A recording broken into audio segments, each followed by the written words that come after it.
What's up, guys? So we're going to be taking a look at Paul Saladino's animal-based shopping at Trader Joe's. Let's go. Trader Joe's in Santa Monica. I'm going to take you along on my grocery haul. This is what I am going to buy here. Right in the door, we're going to just make a left turn away from the vegetables. Nice. And go over here to get some fruit. They got some organic Some Fuji. fruit. Okay. Yeah. So animal-based eating, animal-based shopping, and the first thing we're getting is fruit, which is, last time I checked, that was a plant, but Apples that are going to be pretty good. I might. Organic doesn't mean much. They still put pesticides on them. They still put wax on them, petroleum-based wax. Some waxes even have soybean oil in them. Yeah, and that's what you're eating. Just because it says organic doesn't mean it's natural in any way. It's just a label. Eat these or maybe even juice them. Medjool date. Or juice them would be way worse because then you're gonna get way higher blood sugar spikes because you don't have the fiber to slow it down. These are good. Medjool dates from Israel, that's not really eating locally. Organic bananas. Gonna need some time for these puppies to ripen, but we got other fruit in the meantime. That's right, you got a lot of fruit to sustain you until then. Organic avocados. Avocados, not a bad fruit. They do have some oxalates, but it's not bad. Pretty low in carbohydrates, some good fats in there. Got a little juggle in.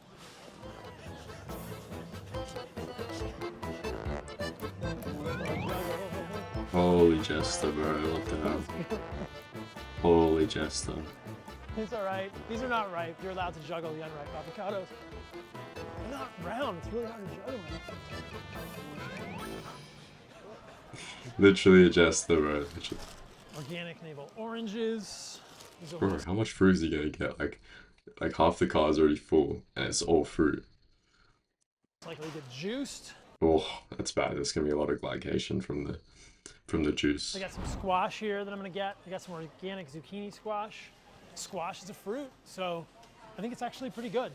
You think of it as a vegetable, but vegetables are really leaves and stems and roots and seeds. Zucchini are fruit. Saute these guys up, put them on a steak, be pretty good. We're gonna skip the bread aisle. You guys know I don't eat bread. I don't eat grains. Grains are seeds. Lots of. But they're seasoned the zucchini. I assume you're gonna eat those, right? So what's the difference? Problematic things in there for humans: digestive enzyme inhibitors, phytic acid, which prevents the absorption of minerals in the gut, gluten, which is a lectin, major problem for most humans. So I'm going to skip all the bread, and I skipped all the vegetables. You guys probably know about that. More defense chemicals, not really any unique nutrients that I can't get in fruit for plant foods, and really my goal. But there are no unique nutrients in fruit at all that you can't get from meat, though. When I'm thinking about food, is the most nutrients with the least amount of toxins. We haven't got. And that's just meat. The fruit is not in that category. With fruit, you've still got oxalates, you've still got small amounts of phytic acid, lectins in some fruits like nightshades, like tomatoes. You've got polyphenols, flavonoids, saponins. You've also got fructose, which is basically a poison. It's a FODMAP. It ferments in the gut aggressively. It's also mitochondrial poison. Not into the animal foods yet, the meat, the cheese, the eggs, and the dairy. That's where the real nutrients are. There definitely are nutrients in fruit, and there's nutrients in vegetables, but I don't think there's any unique nutrients in vegetables that I can't get in organs, meat, fruit, honey, and raw dairy.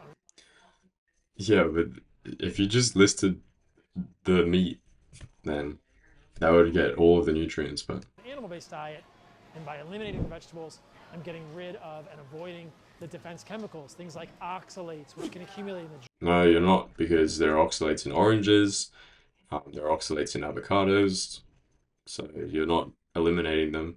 Joints, phytic acid, like in the bread, which can prevent the absorption of minerals, all kinds of things. So we skip the vegetables. Potatoes are delicious, but it's a root, and they actually have a pretty good amount of oxalates in them. So I avoid the. White potatoes, not so much. Compared to fruit, sure, but white potatoes more so lectins. But yeah, it's also fiber, it's super indigestible. It will cause gut inflammation for sure. Potatoes, and I get my carbohydrates from things like the fruit. Why? Or honey, even sweet Oh potatoes. yeah, honey. This guy literally was on a plane. He was just drinking honey. decently high in oxalates. So if you want to eat white potatoes or sweet potatoes, cook the crap out of them. If you have joint issues, if you have autoimmune issues, if you have sleep issues, it's worthwhile considering a low oxalate diet. What are the highest oxalate foods in most grocery What about a no oxalate diet? Like you just take out the fruit. stores? Things like turmeric powder, spinach, chard, and almonds are the big ones, or beet greens. But a lot of people will eat significant amounts of potatoes, both sweet potatoes and white potatoes. And if you have issues getting rid of those and decreasing the oxalates in your diet, it's probably not a bad idea. Spaghetti squash here. This is a fruit. This is a much better substitute in your diet than something like wheat pasta. So I'll get some spaghetti squash, cook it up with some raw butter. Could be good. I'm gonna skip Just unnecessary plant matter. No unique nutrients that you need. the chicken Literally, this whole card is just fruit so far. Literally just a plant-based diet, basically. because I prefer to get red meat. But if you do eat chicken, opt for something like the organic free-range chicken. 90 Doesn't mean much. They still get organic medications, organic feed, which is just the same shit, basically. Still sprayed with pesticides, and you still get soy and corn, anything. So yeah, red meat is definitely much better, especially if you're buying meat from a store. 5% of what I eat is red meat, grass-fed red meat. I'm not a huge fan of fish because of the contaminants in the oceans, but if you're going to eat fish, do not eat farm-raised salmon. Even though this salmon looks fancy, you can see on the label very clearly that it is Norwegian farm-raised. Know that all Atlantic salmon is farm-raised, and as you can see on the label, color is added. You don't want salmon like that. If I were going to eat Yeah, I mean, the color is just beta carotene. It's not really anything bad. It's just the same thing, which is in carrots. But yeah, the farm raised salmon is horrible because they get heaps of antibiotics and the feed is horrible. So it's really unhealthy fish. salmon, I would eat something like a wild salmon. Much better color.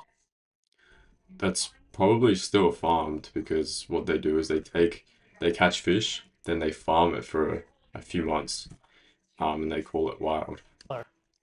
Trader Joe's actually has some decent options for meat. They've got a 85-15 organic ground beef, and they've got grass-fed ribeyes. So I'll get Nice, a nice. couple of these. I'm gonna skip the strawberries. I'm just not really feeling strawberries these days, but if you do get strawberries, make sure you get organic strawberries. Tons of pesticides on strawberries. They're usually True, but it's the same with the organic ones. I would have thought he knew this. Um, yeah, even if you get all of these organic, it's still gonna have heaps of pesticides. the top of the Dirty Dozen from the Environmental Working Group, suggesting that they have perhaps the highest amounts of pesticides, even berries of any kind. I would not eat non-organic raspberries, blackberries, or blueberries because berries have tons of pesticides. Yeah, it's still the organic ones too. While I'm here, I'll get some blueberries.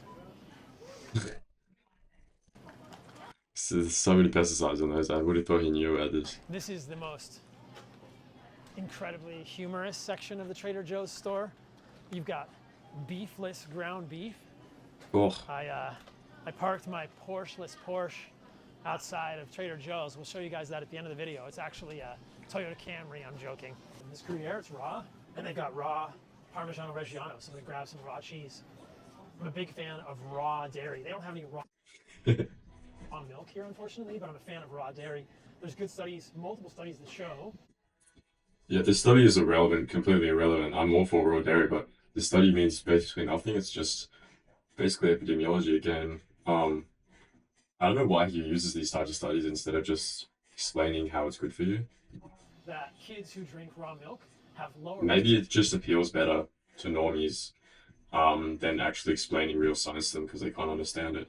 eczema, asthma, and allergies as adults, probably due to beneficial qualities of the whey protein in raw dairy that is changed. The raw dairy is denatured when you heat the milk, so that's why I prefer to drink raw milk and get raw cheese when I can. Unfortunately, Trader Joe's doesn't have any raw milk or yogurt, but they've got goat milk kefir, which is probably the best thing they've got here, so get some of that. So in terms of eggs, the best eggs at Trader Joe's are the organic pasture raised eggs. Not bad.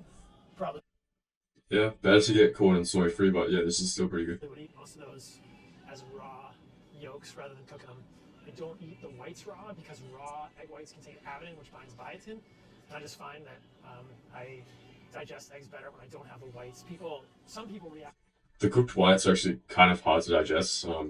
The raw whites would be better to digest, like better, less hard on your gut. But yeah, they do have nutrients like avidin and overmucoid, which also inhibits trypsin, so you can't really digest the protein as well. To egg whites more than the yolks. So I eat the yolks raw when I'm eating eggs. Trader Joe's has some decent butter here, organic butter, but there's other places where I can get raw butter. I don't have any olive oil in my diet. They actually don't sell tallow here, but my favorite fats are tallow, butter, and ghee. But if you want to know how to pick an olive oil, in short, I would look for something that is organic, extra virgin, single source, and cold pressed. There's only one here at Trader Joe's that fits the bill for that. Again, I'm Yeah, again, these are gonna have pesticides because olives are very sprayed, even if it's organic. And then also, these oils oxidize on the shelf, so there's gonna be lots of damaged linoleic acid in here, lipid peroxides, and yeah, it's gonna possibly oxidize your LDL, um, clog your arteries, and yeah, there are also toxins like polyphenols in olives. don't use olive oil in my diet. I think you want the lowest amount of linoleic acid in your diet possible. Yeah. Olive oil is higher in linoleic acid significantly than tallow and butter and ghee. The latter have about 2% linoleic acid. Olive oils can have 10 to 15%. Trader Joe's is all about sauces, but I just avoid all this stuff. It's just not my jam. It has a lot of seed oils in it, especially the dressings. Even this green dragon hot sauce that apparently people love at Trader Joe's, full of seed oils. Bro, some people like sardines. I hate these things, guys. I hate them. For one, they're in a tin, which is going to have BPA in the plastic, and if you want BPA in the plastic, they're going to have some xenoestrogens in the plastic. And I mean, these sardines contain natural flavor, which I've never eaten. And every time I eat sardines, I get like a burping sensation. I just hate that. I imagine all the fish in these tins are spoiled and oxidized, and I think it's gross. You guys thought I was going to eat peanut butter. I'm not going to eat peanut butter. I'm just going to tell you why I don't like it. You can see here all this peanut oil on top of the peanut butter. That's a seed oil. Peanut oil is a seed oil. This has a lot of linoleic acid in it. Yeah, well, the peanuts have a lot of linoleic acid in it and a lot of phytic acid. Yeah, it's just horrible in general.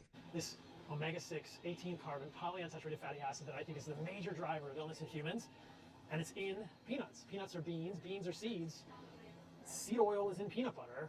It's oxidized, not good for humans, and peanuts are hard for humans to digest anyway, so I don't do any peanut butter.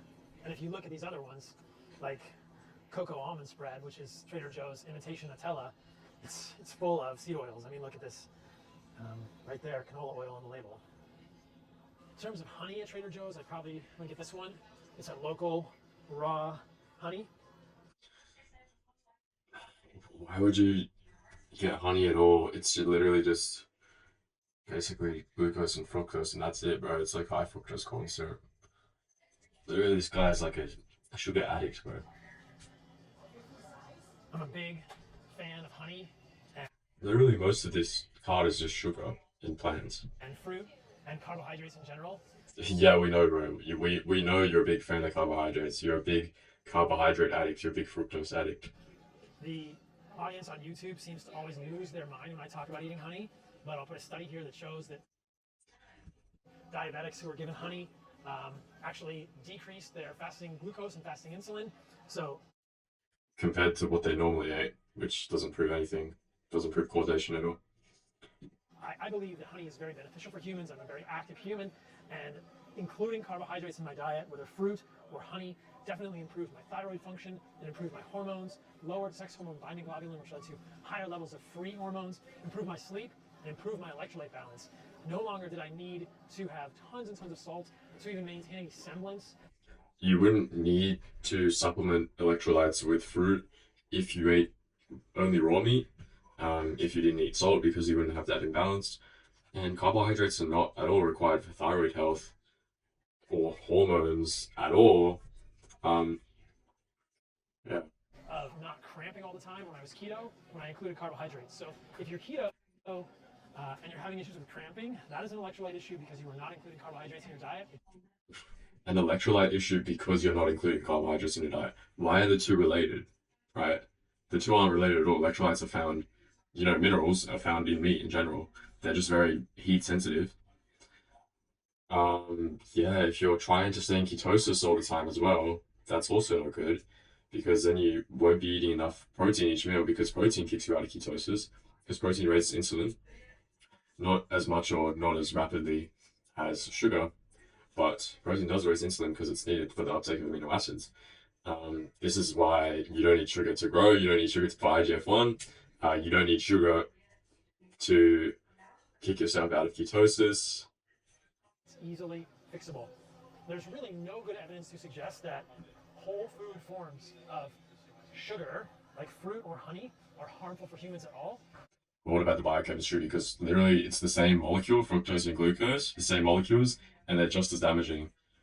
Um, yeah, literally fructose is just as glycating, whether it comes from high fructose corn syrup or cane sugar, as it does in honey or fruit. It's the same biological process, it's the same molecule. There's literally no difference whatsoever. The only thing you could argue is that when you're eating fruit, the fiber slows the digestion, blocks the absorption, right? Because it's an anti-nutrient. The only thing you could argue is that the fiber slows the absorption of the sugar, so you won't have as much of a blood sugar spike. But overall, it's going to release the same amount of sugar, right? It's just going to be just as damaging, especially if it's honey, right? Because you don't have that fiber. I've done other videos about this on YouTube about how the research regards, or especially if you're drinking juices like he does, right? Apparently, he drinks like a whole watermelon of juice in one day. That is insane. That's an insane amount of sugar. That's like 300 grams of sugar. fructose gets confused and conflated. The studies suggesting that fructose is harmful for humans are almost exclusively looking at animal studies, which do not translate to humans. And how do they not translate to humans? It's the same molecule. And humans can't metabolize fructose properly. It's kind of like how we metabolize alcohol. It gets sent straight to the liver, raises uric acid production, raises visceral fat production, right? So you're going to develop potentially non-alcoholic fatty liver disease from that. They're looking at processed fructose or isolated fructose, not in a whole food form. Trader Joe's actually has a pretty good organic maple syrup that I'll add to the regimen. I add that to raw. Again, that's just even worse than honey because the enzymes in honey are still intact if it's raw honey. But then with this is always cooked because maple syrup is always heated. It's like the caramelized maple sap. So you can't get raw maple syrup. Milk. I know the keto zealots in the audience are losing their mind right now, but I'll twist the knife in your guys' heart. This is fine for humans. It doesn't cause insulin resistance, I promise. It's just really delicious. Yeah, bro, trust me, it doesn't cause insulin resistance, right? What causes insulin resistance when we're talking about food other than sugar? We can't think of anything else. And that's basically just pure sugar right there. Well, yeah, bad grains, but good fructose, bro. Good fructose because my whole foods, right? Because my whole foods. I don't do any alcohol, guys. Oh, don't do any alcohol. But we're gonna do fructose every day because it's totally different, right? Even though it goes through basically a very similar pathway to be metabolized, causes the same diseases, basically. Yeah. No, but no alcohol, bro. Just fructose for me, like, that's my drug, that's my poison. You go to a bar, the bartender asks, what's your poison? No alcohol, just fructose. Fructose is my poison. Trader Joe's is famous for Charles Shaw, the 2-buck chuck, but there's really solid evidence that even low-level consumption of alcohol, 1-2 drinks a day over the course of a week, long-term can thin the neocortex of the brain atrophy, and we know that even small amounts of alcohol are harmful for the gut, causing opening of the gap junctions in the gastrointestinal epithelium, which is colloquially known as leaky gut. So yeah, alcohol's really bad. I would never touch alcohol. What I meant by comparing it to fructose is it goes through the same pathway to be metabolized. It's prioritized first because of how damaging it is. That's showing how damaging fructose is. I wouldn't say it's as damaging as alcohol, definitely not, but do not drink alcohol. I don't think you need alcohol either. You are smart enough, good looking enough, and interesting enough, and can talk to girls or guys without alcohol. But if you want to be low in here, just take something like pregabalin or gabapentin, not alcohol. Just that would be way better, but um, I don't condone either. It's up to you guys, but I don't drink alcohol. All right, so that's my Trader Joe's grocery haul. We don't have any organs, but I brought heart and soil supplements to Los Angeles with me, and that will fit the bill for that. Guaranteed, the steak is way more nutritious than those pills, those dead dry pills. This is what an animal-based diet is about: the most nutrient-rich foods. So you've got, like, what is that? One steak, two steaks? You've got a pack of eggs, 1 liter of kefir, and then you've got avocados, dates, oranges, apples, bananas, maple syrup, zucchini, honey, berries. What else is there? Squash. Amount of toxins possible. Right. So that's like a plant-based card, isn't it? Is that not plant-based? Yeah, I'd say that's plant-based. Wouldn't you guys say that's plant-based? I thought this was an animal-based shopping haul. Well, what's going on? That is how humans thrive. So that's how I solve the equation, which I think is the human thriving equation. How do you get the most amount of nutrients with the least amount of toxins? Meat. If you want the most amount of nutrients, least amount of toxins, you would just eat meat. It's that simple. Raw meat, obviously, because there are toxins in cooked meat. Don't overcomplicate it, and think about what you would prefer when you were in the wild. Foods that are sweet, seasonal fruit, and hunting of animals eaten nose to tail. You would prioritize hunting animals. The fruits would be way less sweet because they're not genetically modified or cultivated. They would be quite rare to find, and you would only find them for about 3 months of the year, naturally. So you would could not consume fructose in most places for 9 months of the year, and then you would very rarely consume it. What meat would make up around 95% of the diet. Optimally, it would be 100, but yeah, his diet is like 50% plants. Like it's literally almost a plant-based diet. And if you go like mass by mass, it would be a plant-based diet for sure. That's a Trader Joe's haul. All right, guys. There's a link to my school community in the bio, also private coaching. If you enjoyed the video, let me know some videos to review next, some topics to do videos on, and thanks for watching.